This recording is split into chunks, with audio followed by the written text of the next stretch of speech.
Incontro presso la Biblioteca La Rocca dei comuni appartenenti al distretto sociosanitario che vede il comune capofila Agrigento e i componenti delle altre amministrazioni locali che vi fanno parte, come Aragona, Comitini, Favara, Ioppolo Giancaxio, Porto Empedocle, Raffadali, Realmonte, Santa Elisabetta, Sant'Angelo Muxaro e Siculiana. L'oggetto è quello di rimodulare il piano di zona relativo agli anni 2010-2012 e l'implementazione del fondo per gli anni 2013-2015, riguardanti gli ASACOM, assistenza all'autonomia e comunicazione per i bambini disabili delle scuole. La conferenza dei servizi si occupa appunto di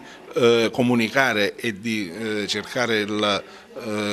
partecipazione di tutte le forze sociali e del terzo settore, oltre che dei comuni ovviamente, su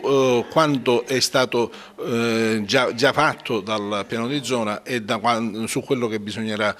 rimodulare e quindi fare per degli altri progetti. In effetti il punto fondamentale è il supporto che si sta dando al progetto ASACOM, cioè all'assistenza alla comunicazione nelle scuole, nelle scuole elementari e medie inferiori, perché sono quelle di competenza dei comuni, per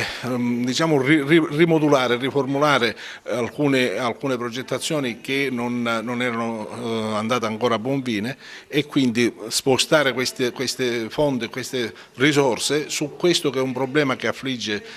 tutti i comuni dal punto di vista economico e dare possibilità ai comuni di realmente venire incontro alle esigenze di queste persone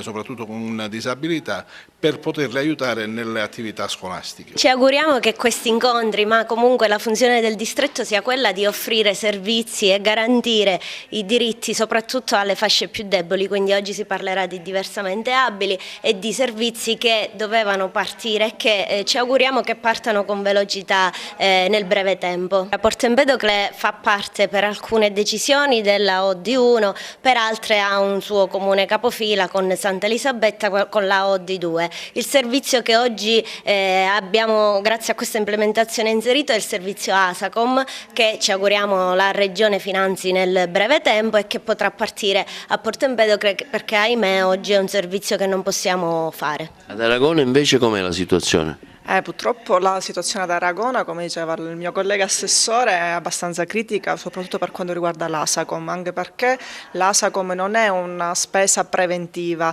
perché purtroppo il numero di disabili aumenta di anno in anno. Noi abbiamo avuto nel 2016 un numero di utenti pari a 6, oggi ci ritroviamo quasi con 16-17 utenti, quindi il costo è abbastanza esoso e quindi i comuni non riescono a fronteggiare da soli questa spesa. Quindi ci auguriamo che con la rimodulazione del 2010-2012 e l'integrazione del 2013-2015, anche se sono delle cifre alquanto irrisorie che non riescono a coprire comunque il costo totale, servirà anche comunque per dare un po' di respiro ai comuni, soprattutto come i nostri comuni in dissesto.